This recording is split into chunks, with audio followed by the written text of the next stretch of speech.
Добрый день. Мы открываем очередное заседание семинара Математического института математики и ее приложения. Сегодняшний докладчик Accardi.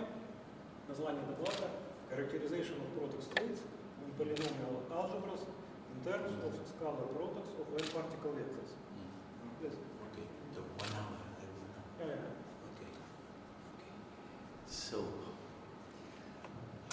first of all, I want to express my deep gratitude for the invitation to speak in this institute. I feel now a kind of external member of this institute because I have so many collaborations with many of you, and so it's always a great pleasure for me to discuss this problem, especially because I was thinking to explain a little bit the logic that has brought us to analyze these problems. Because the paths of mathematics sometimes are very, very contorted. They are by far not piecewise linear.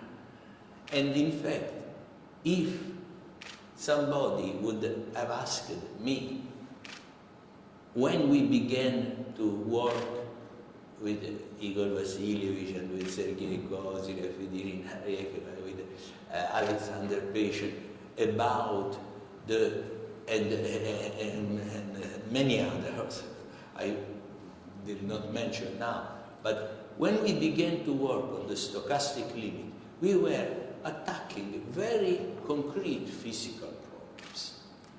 And we would never imagine that such strange mathematical structures would come out from these very concrete models. I want to mention two examples of these very concrete mathematical structures that a posteriori have turned out to be really fundamental mathematical structure. One is the emergence of Hilbert modules as canonical state space for strongly nonlinear quantum system. Another is the notion of interacting Fock space. A posteriori, it is very natural what is an interacting Fock space. Interacting Fock space is simply the most general framework in which you can speak of creation and annihilation operator, which are related only by one fundamental property, that annihilation is the adjoint of creation. This seems to be a very vague condition, but you cannot imagine how rigid it is. And another point, which was at the origin of the program of nonlinear quantization, was the proof, absolutely surprising, that all classical stochastic differential equation and quantum stochastic differential equation can be formulated in much more intrinsic way just as white noise Hamiltonian equation. This is completely unexpected, even in classical probability. If you take a Ito equation, no probabilist suspected that an Ito equation is in fact a white noise Hamiltonian equation. Moreover, all possible stochastic differential equations driven by standard semi-martingales, well, they are completely covered by the first power of white noise, quantum white noise, and the first normally ordered, the second, A daga A, so the normally ordered second power. Now, when we discovered this, we asked ourselves, okay, but if all classical and quantum stochastic equations are covered by the first power, A daga, and by the only normally ordered A daga A, what kind of equations will be defined by nonlinear powers of fields? And this immediately brought us to the renormalization problem, because it's very well known, and physicists know this since practically almost 100 years, that when you go to higher power of fields, you get singularities that you have to correct with the different procedures that go under the common name of renormalization. But also here, something very strange came out, because we gave a new approach to renormalization. So, while in physics, you introduce renormalization in interaction, in our approach, it was very natural for us to change the game of the rule and to introduce renormalization at kinematical level. So instead of starting with a field, standard field, which we call now linear field, for the reason that you will understand later. So if we start with a standard field and introduce a nonlinear interaction, and this is the standard procedure. In our procedure, we introduced a non-standard field, defined by nonlinear, typically nonlinear power of a standard boson field. And we were able to realize, in the simplest non-trivial, the simple power non-identical equal to 1, the square. Well, our original proof was very hard and was not explicit. We simply could prove that quadratic Fock quantization exists. But we had not the explicit formula. And I want to show you, I have written, to show you how, even such a weak nonlinearity like quadratic 1 can completely change the structure. So I have written, for your use, the scalar product of the n-particle space in the renormalized quadratic quantization. This formula was not discovered in our paper with Lu and Volovich in 1999, but it was discovered many, many years after. With a story which is too long to be described today, because I have to speak of other things. So you see, I have written this formula to show the difference between the usual boson scalar product that you recognize in the term, that this term corresponds when in this sum only the index I1 is equal to n and all the other indices are equal to 0. You see? The other formulas, you see, in the other formula, what you notice? First, fundamental difference. This we already understood and we emphasized in our paper on renormalized quadratic quantization with the Volovich and Lu. We emphasized that while in first order quantization, you can take general Hilbert space, so the only vector space, Hilbert space structure is important. In quadratic quantization, it's absolutely essential that the test function space is also an algebra. And there's also an involution. And in fact, you see here in the scalar product that the powers of the test vectors appear. So, for this reason, you need the test vector must be algebra, not only vector space. So you see, now this is the scalar product. Now the quadratic quantization is sufficiently well understood. We can speak of quadratic Fock space. We have some preliminary result in the case of equilibrium quadratic states. And this is a paper joined with Amosov and France. And recently we have gone further in constructing the quadratic analog of Bogolyubov transformation, which are rather difficult. I have no time to discuss this. Now, the problem is this. Why, from quadratic quantization, starting from the cube is well known that there is a jump in difficulty, and our development brought us to discover totally unexpected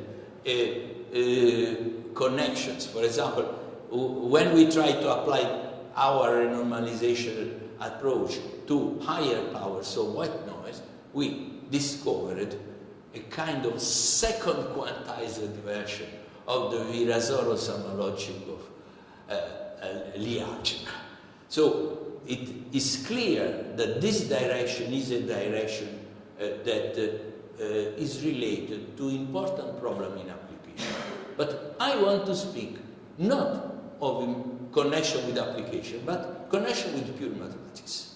So, the connection with pure mathematics was first hinted in 1998 in a paper of myself and Bozzecco. Bozzecco is a person in harmonic analysis. In this paper, we discovered that if we take the most trivial interacting Fock space, so-called one mode, in physical language, they would correspond to a system with 1 degree of freedom. And in mathematical language, they will correspond to polynomial in one real indeterminate. Okay? Then these objects, polynomial in one real indeterminate, and we suppose that on this polynomial it is given a measure which has all moments. So this is, in algebraic language, the same to say that we have a state on the star algebra of polynomial. Because star algebra of polynomial, I will give a definition in a moment, is a natural structure of star algebra. So these objects are categories, because there are natural morphisms, both in interacting Fock space and in orthogonal polynomial. In this 1998 paper, we discovered that the two categories of one mode interacting Fock space and one variable orthogonal polynomial were isomorphic. So they are essentially two languages to speak of the same thing. So this immediately brought the idea, the hope that the same would be true for for polynomials with a higher number of variables. Well, it took 16 years to clarify this situation, but the answer is negative in the sense that starting from a number of variables greater or equal than 2, the theory of orthogonal polynomial corresponding to this number of variables, to this with d indeterminates, with d greater or equal than 2, can be characterized. They are interacting Fock space, but first of all, they are so-called symmetric interacting Fock space.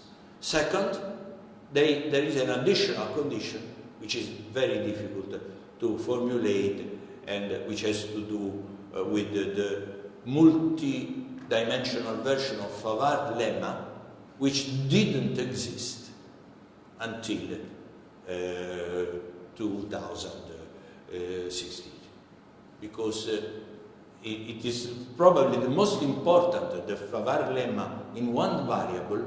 Essentially, when you have only one polynomial in one variable, you associate to them two sequences of real number called Jacobi sequences. And the Favart lemma is the converse, is the reconstruction theorem, which says that given two sequences of real number, with one of them has to have a certain additional property, then there exists a unique state on the polynomial algebra. And then we know from classical analysis that there are many measures that can induce the same state on the polynomial algebra. This is the famous Hamburger moment problem for the full real line. So, what happened? When you have the orthogonal gradation, when you have orthogonal polynomial, you have the orthogonal gradation. And of what? Since you have a measure, the integral of these measures induces a state on the polynomial algebra. So, you have a state on the polynomial algebra. And the scalar product of the orthogonal gradation is the scalar product induced by this state. Okay. Now, the problem is whenever you have such a structure, you canonically have a quantization procedure, a generalization of the quantization procedure. And I want to try to explain why. That is, why, starting from a very classical part of classical analysis, the theory of orthogonal polynomials, then you are necessarily brought into a construction which generalizes standard quantization. So let me go a little bit quicker now. So, the algebra of polynomials in D variables, D can also be infinite, and this will include quantum field theory, when D is infinite. But it's better to think of D finite, because it will avoid to speak of domain for unbounded operator. And so I will never speak of domain. So essentially I am speaking of bounded objects. So what I want to do, I want to not to speak of the algebra of polynomial in abstract, algebraic language. I want to realize the polynomials as concrete functions. Because I want, for later application, that the coordinates, the independent variable of the polynomial, become random variable. So I want a concrete functional realization of the polynomial. What is usually done is to consider polynomial, a random variable with values in a real vector space. Typical example, Rd. So this will correspond to polynomials in D variables. When you have a real vector space and you have the algebraic dual, there is a canonical embedding of the space into the bidual, that is the dual of the dual, which is given by the so-called coordinate functions. The coordinate maps is a function defined on the algebraic dual, and which to an element of the dual simply associates the element evaluated in the vector, test vector, that indexes what later on will become a random variable. At this level we are purely algebraic. There is no statistics, no measure theory. Okay, so we have these random variables that we realize as a function from x with value in R and y in R, because the vector space is real, so the duality is real valued. However, we take the complex. Since they are functions, we can take the algebra of polynomials in these functions. And we take the complex algebra of polynomials in this function. Okay? Then since the coordinates are real valued, since they are functions defined on a set and with values in R, the polynomial are defined on a set and with values in the complex numbers. So whenever you have functions with values in complex numbers, you can multiply them, you can add them, and you can take the complex conjugate of any value pointwise, so you have a star algebra. So the polynomials on the vector space V have a natural structure of star algebra, and since the coordinates take real values into real value, when the vector V is in the real space, the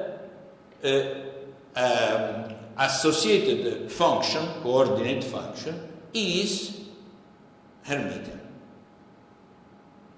Now we introduce probability. We take the sigma algebra generated by the coordinates, which is a sigma algebra in V star. And then suppose that we give a probability measure. Then this becomes, the coordinate function become random variable, because I have, they are all defined on the same probability space. So this is the standard definition of a stochastic process, of a random process.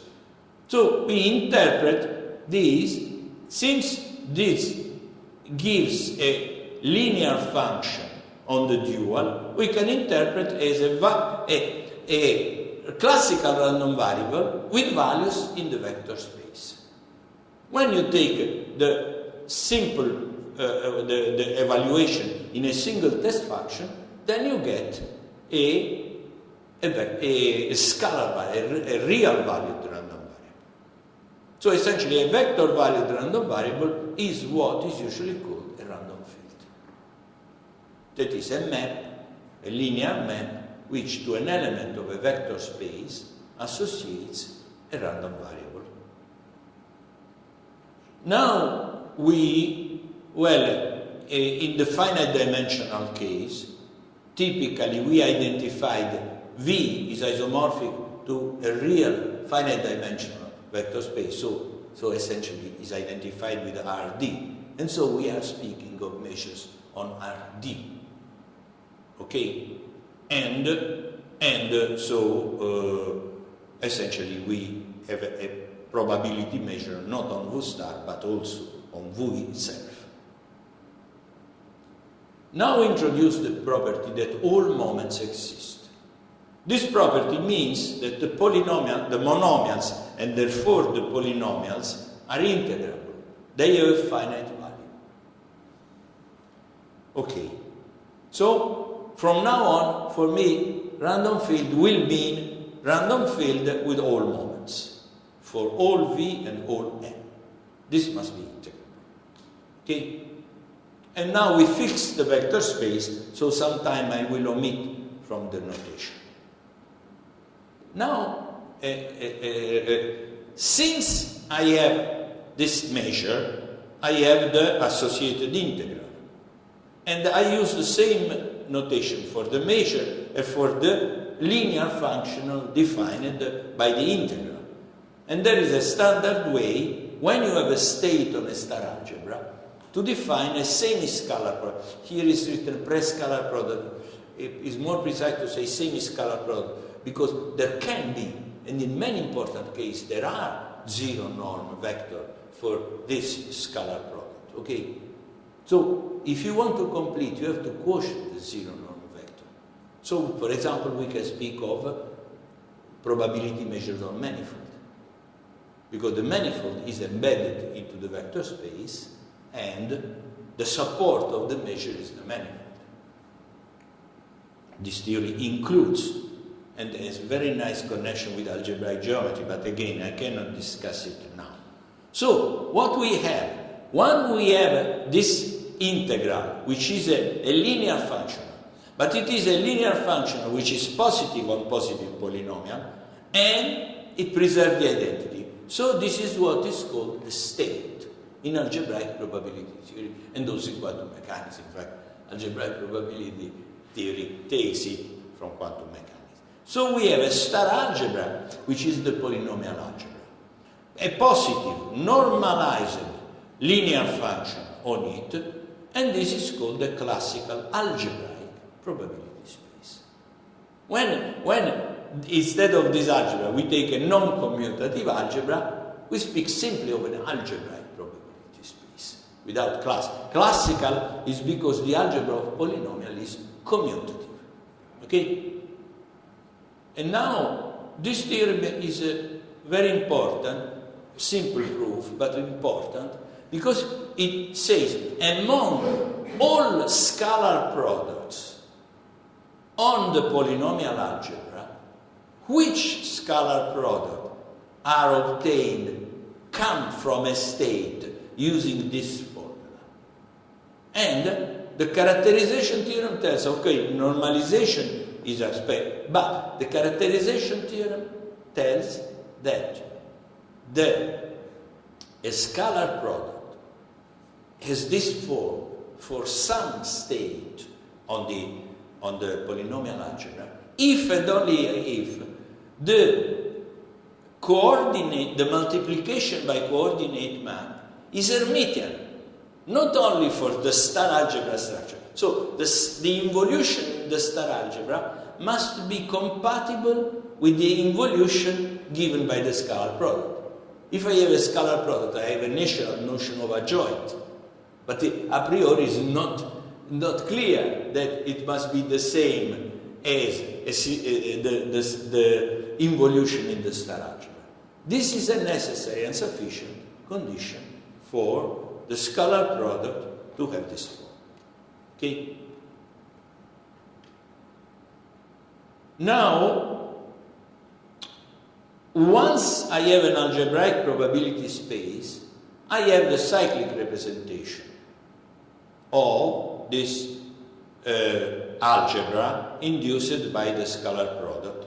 So I complete the algebra by the scalar product given by the state, and I get a Hilbert space.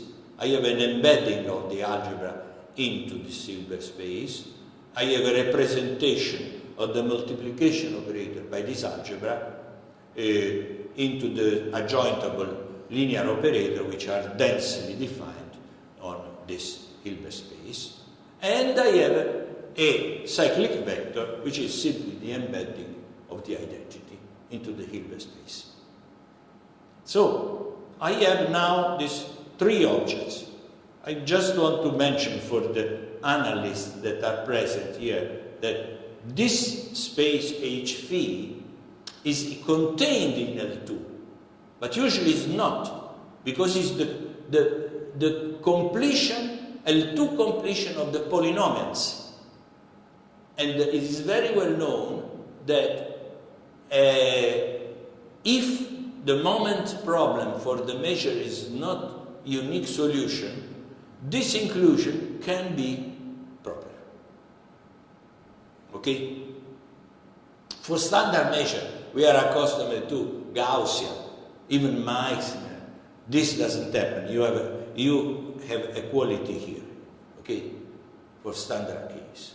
But there are many important cases where you have not equality. And, well, for example, a non-trivial example where you have not equality, the moment problem is not uniquely determined, is the power of the Gaussian, the k power of the Gaussian, starting from k equal 3. For that, the moment problem is not determinate. Now, a last point, very important, but last. Once you have the algebra of polynomial, you have a natural filtration. What does it mean, filtration? Take the polynomials of degree less or equal n. So of course, the vector space of polynomial of degree less or equal n is contained in the vector space of polynomial of degree less or equal than 1. Moreover, if I take any coordinate, and I multiply any polynomial of degree less or equal than n by any coordinate function, I get a polynomial of degree n plus 1, by definition of degree of polynomial. So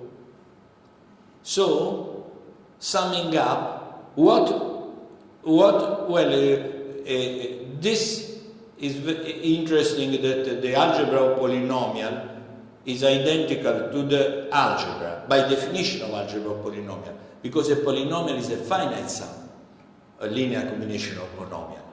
But if we consider this as a Hilbert space, then you must take the closure in infinite dimension. It's not true that is set theoretically union. Now, so we have seen that once we gave the gradation, increasing filtration, the polynomial algebra and the state on it, we only consider state that come, a scalar product that come from states. So we have this abstract, very abstract scheme. We have an increasing sequence of Hilbert spaces with the projections corresponding to them. We have a family of self-adjoint, let's say Hermitian operator, which in the specific example of orthogonal polynomial are just multiplication by coordinates. And this multiplication by coordinates are filtration increasing by 1. So this is a completely abstract scheme. I need only these three properties. Increasing filtration of Hilbert spaces, associated projection, self-adjoint operators, which are gradation increasing by 1. What is the theorem? The theorem is this. If you have this increasing filtration, this is a very standard fact, you associate a set of mutually orthogonal projections by simply taking the difference. This is standard. But what is non-trivial is that the tridiagonal, this is an algebraic formulation of the tridiagonal Jacobi relation. Because you can consider Yj is an Hermitian operator, Pn on the right multiply Pn on the left, on the right and Pn on the left. So this is just the matrix element Mn, the generalization of the matrix element. If the projections are rank 1, this is simply a multiple, the multiple is exactly given by the matrix element. So the Jacobi relation tells you that this matrix element is 0 unless M is equal n minus 1, n or n plus 1. So this is a tridiagonal. It's a matrix with operator coefficients, you can see. And this tridiagonal. Okay? Of course, if you, in addition, and in the case of polynomial, orthogonal polynomial, this is always true, that the filtration increases to the identity, because any polynomial will be, and in fact this limit is in a very strong sense.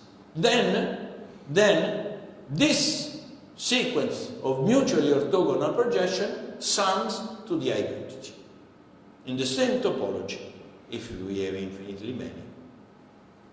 So you see, from the Jacobi tridiagonal relation, it follows that I have this, which is more similar to what you find in orthogonal polynomials.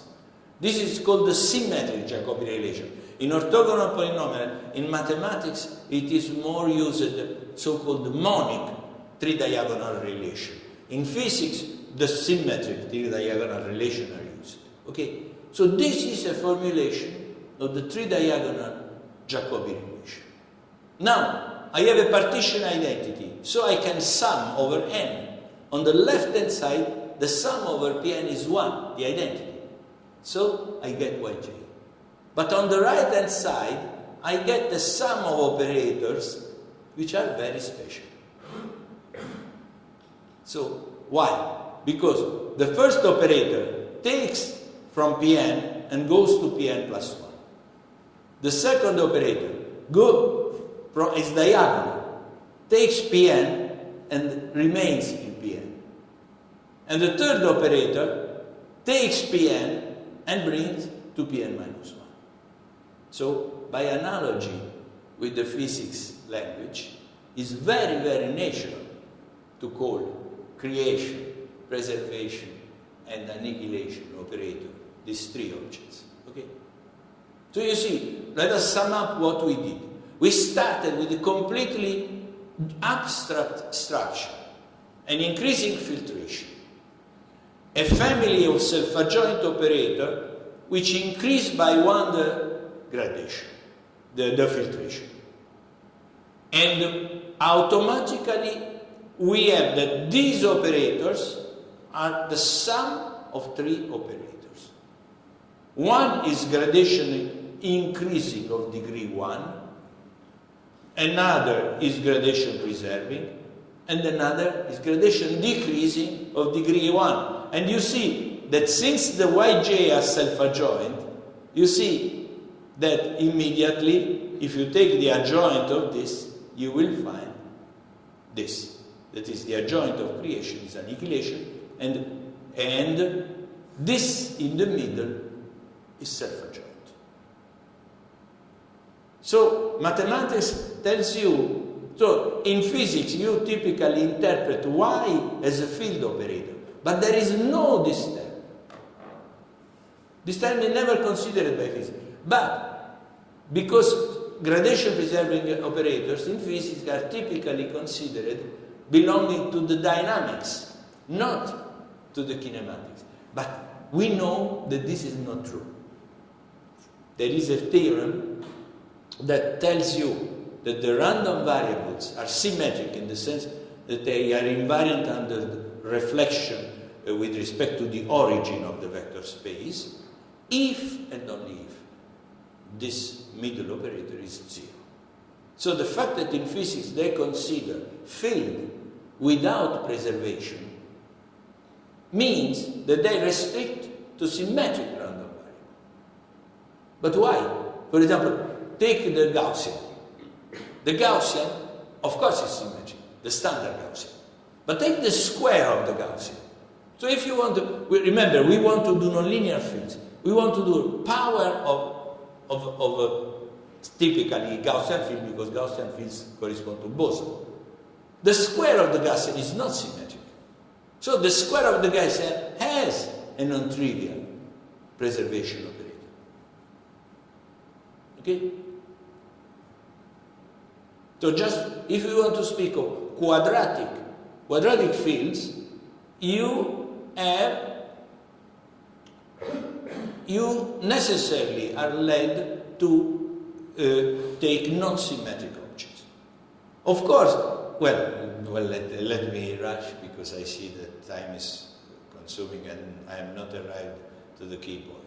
So you see, summing up, if we have this with Hilbert space, increasing filtration, self-adjoint that increased filtration of degree 1, then is equivalent to give an orthogonal decomposition and a certain map from the space Aj, which go from Hn to Hn plus 1. So, 1. So, increasing of the gradation of degree 1 and the preservation operator. This is bad.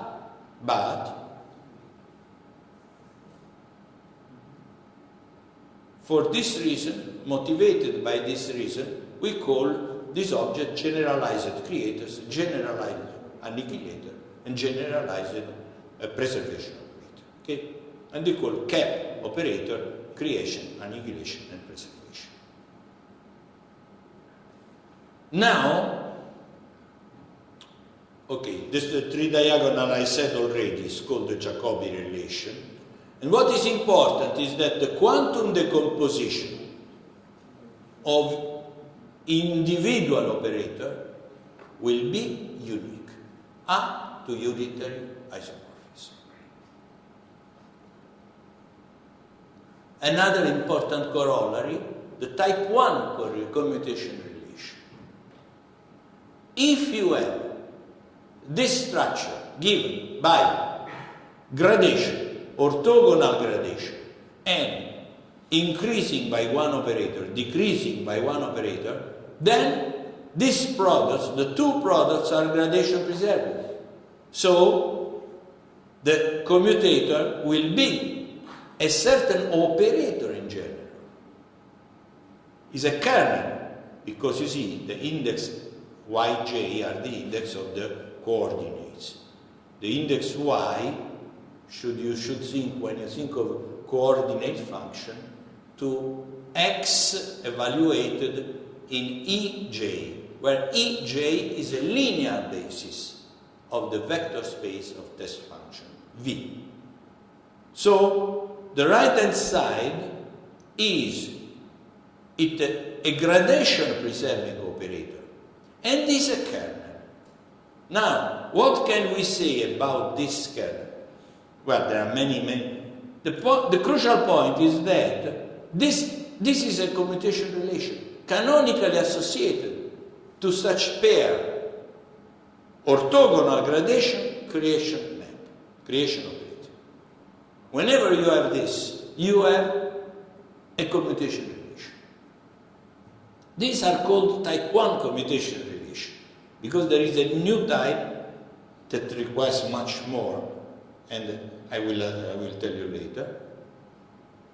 So the type 1 only mean that the two are gradation preserved. Nothing else is needed. Now let us see how this is related to the topic of my talk, product states on polynomial algebra. If I have a polynomial algebra in d variable, take d to be the finite number, from 1 to d, small d, the capital D is 1 to small d, okay? Then, you see, I take a linear basis, let me take a linear basis of the vector space V. Then, by definition of linear basis, V is the vector space direct sum. This dot means vector space direct sum, there is not yet Hilbert structure. And the algebra associated to the coordinate of the test vector En is exactly an algebra of polynomials of one variable. They are contained in the algebra of all polynomials in any variable. Moreover, they are algebraically independent. That is, they have trivial intersection. In fact, here I should have put multiples of the identity, C times the identity, and moreover, they linearly, in algebraic sense, span the algebra of all polynomials. This is true also in infinite dimension. Okay? And these products are such that the n factor belongs to the algebra in the nth variable, and the product has only a finite number of non-identically one factors. Okay? At this moment, I say that a state is called the product state if, when I restrict the state, if there exists a linear basis, such that when I restrict the state to the one-mode algebra means is isomorphic to the polynomials in one variable, in one real variable. So for each n, Pcn is isomorphic to the polynomial in one real variable. And phi n is thus a measure on the real line. I say that it is a product state if the expectation of the product is the product of expectation. In probabilistic language, the random variables corresponding to x, e, n are independent we should now say tensor independent or classically independent with respect to the state phi. So the product states are the simplest possible states. How this is related to commutation relations?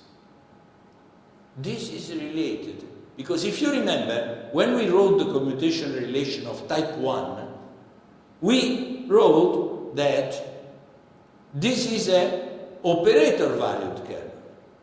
That is, it is sesquilinear in V and U. So this is what is called in mathematics a Hilbert module. It's a scalar product, but with values in a star algebra. It has positive definite in the usual sense, but a positive definite in the sense of the star algebra. So essentially, this is a module structure. The simplest module structure is when this is not an operator, but a multiple of the identity. This is the simplest possibility, okay?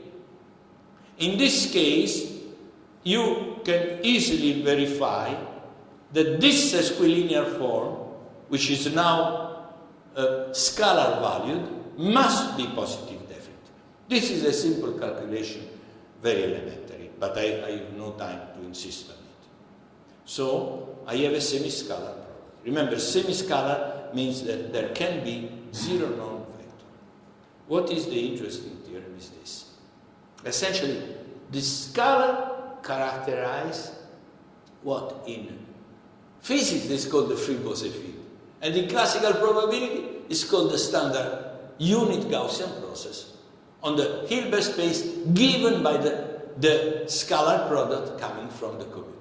So, let us say that the theorem precisely is this.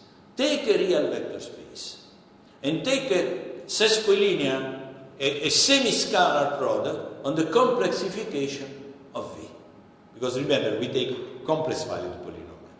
So we need the one particle space is isomorphic not to V, but to the complexified of V. So we want it, of course, not to be identically zero, otherwise the Hilbert space is zero. Suppose it's not identically zero, this Hilbert space. Then the following statements are equivalent. The cap operators canonically associated to the classical random field X satisfy the scalar commutation relation. The second is the quantum field that is A plus A minus canonically associated to the classical random field, as I have shown before, that every classical random field canonically defines commutation, creation, annihilation, and preservation. So the quantum field is the standard Fock boson field, but over which Hilbert space? Over the completion, on the complexification of V under the given scalar product, semi-scalar. So I have to quotient out the zero non-vector. And the third is X is the standard unit Gaussian field on the real Hilbert space, because now we are in this domain of classical processes, which again is taken by taking the quotient, but this time you take the quotient not of the complexified of C, but of V, but of V itself, because V is real. The standard unit Gaussian process is defined on real vector space.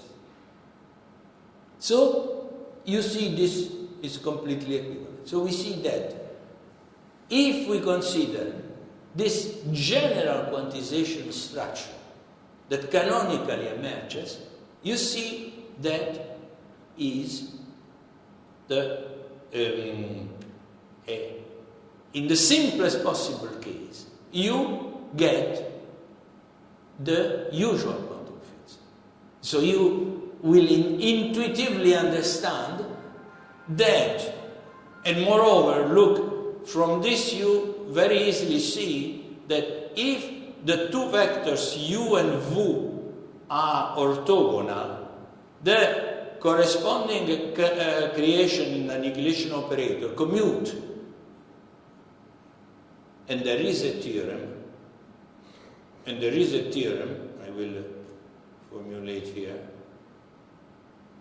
that says that this property, that creation and annihilation corresponding to different degrees of freedom commute, characterizes the product measure. So the commutator to be scalar characterizes the Gaussian measure, which is a product measure, a particular, very particular product measure. But if you relax and you only require commutativity of the cup operators corresponding to different indexes, J and K, of course this cannot be true, otherwise there is no trivial commutation relation, and you prove that this is only for the delta field you can have, the field whose distribution is concentrated on the zero, so a trivial field. So this property is very important. I insist, it can be, this is of course verified in standard quantum mechanics. But you understand what you deduce from this theory? You deduce that if you want a quantum mechanics associated to a non-trivial measure, which is non-product, then this property you cannot expect. But this property is everywhere used in physics nowadays. And the last characterization is this. I conclude. Now, the last characterization is this. We have spoken of what happened at different degrees of freedom. Now, in standard quantum mechanics, you have another important property. You have this property. Suppose that you have a quantum system with d degrees of freedom. And then you, for each 1 and d, you define the associated creator and annihilator. You can imagine they are this different type of particles that you create. Particle of type 1, type 2, type d. Now, the property I mentioned is this. Of course, if this M1 equal N1, MD equal ND, then you get the norm that in the product case is a product. But if this multi-index M1 ND is different from the multi-index M1 MD, in standard quantum mechanics you have orthogonality. Now, it was very natural to ask oneself, is this property a characterization of orthogonality or not? And the theorem is almost a characterization, in the sense that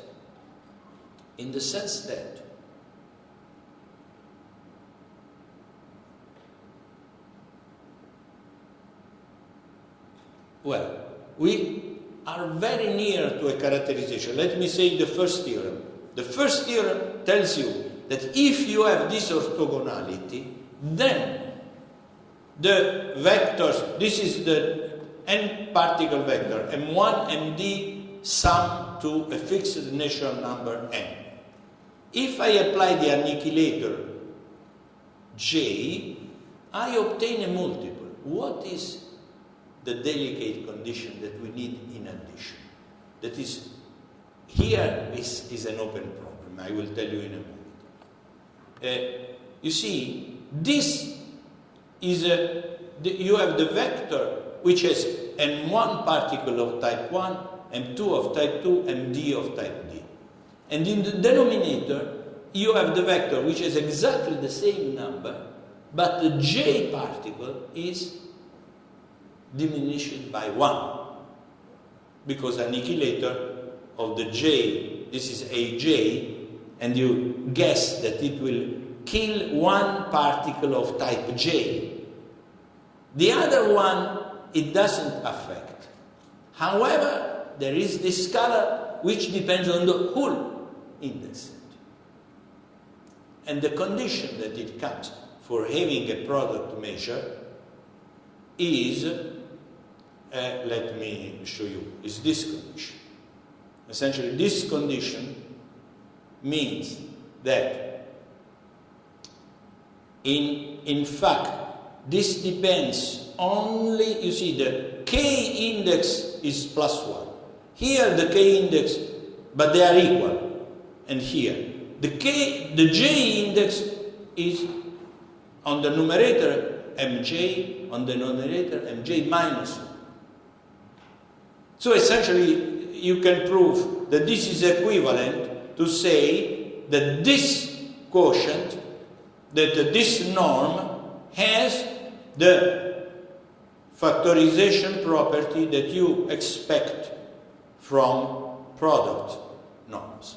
So if the norm comes from a product state, this number, which a priori depends from n1 and d, factorizes as a product of norms.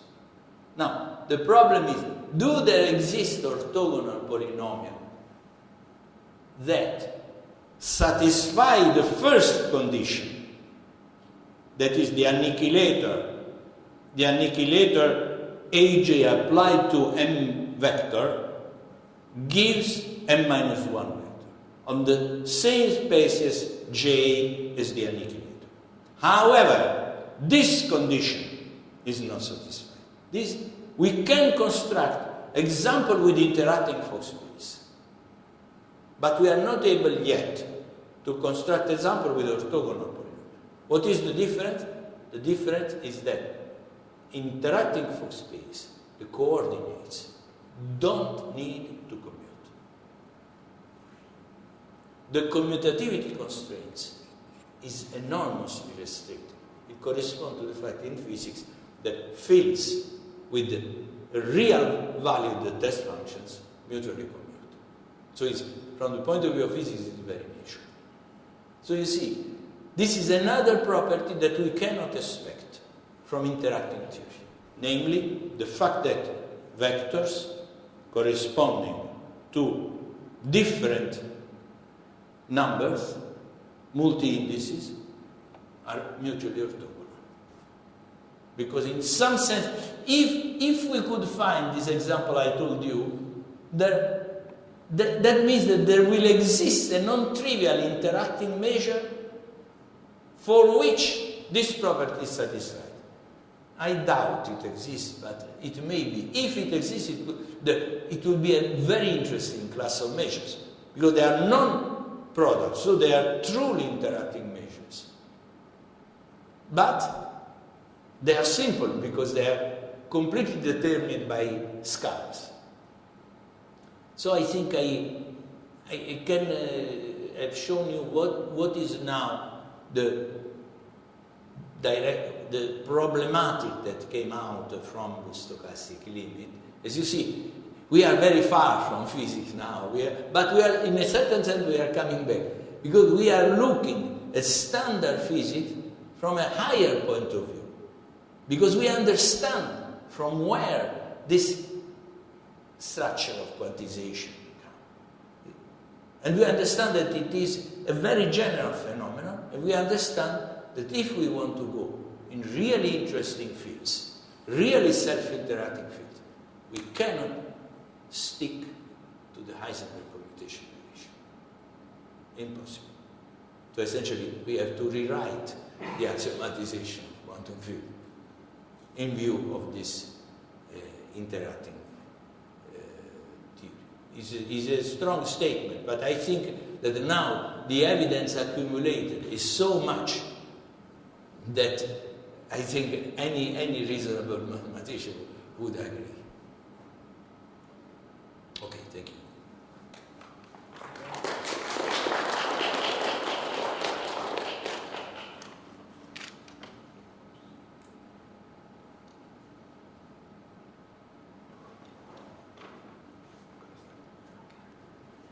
Some questions? Вопросы?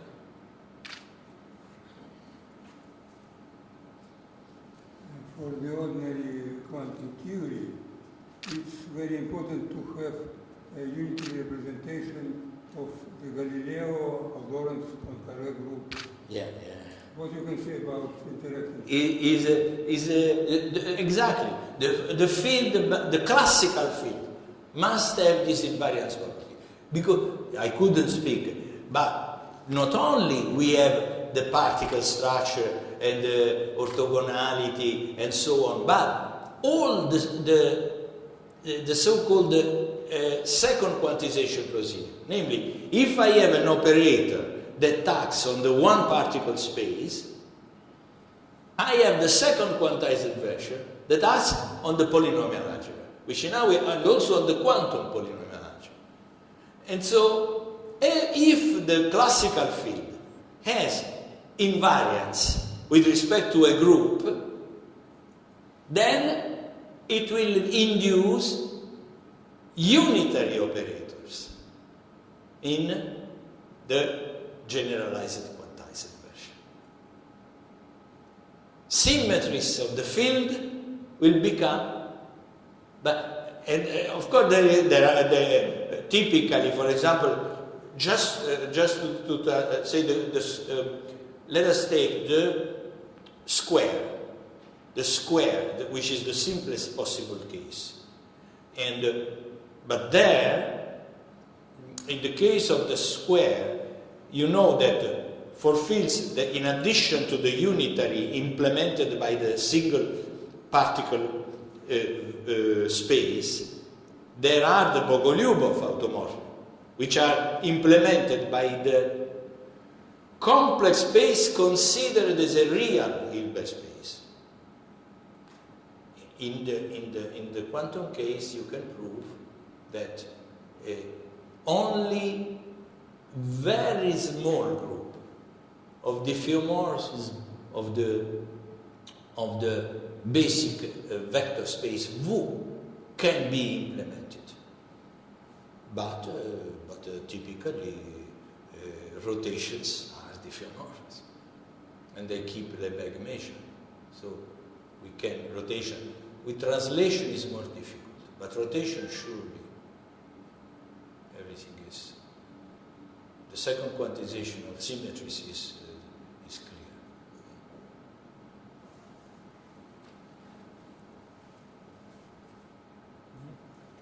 Some more questions?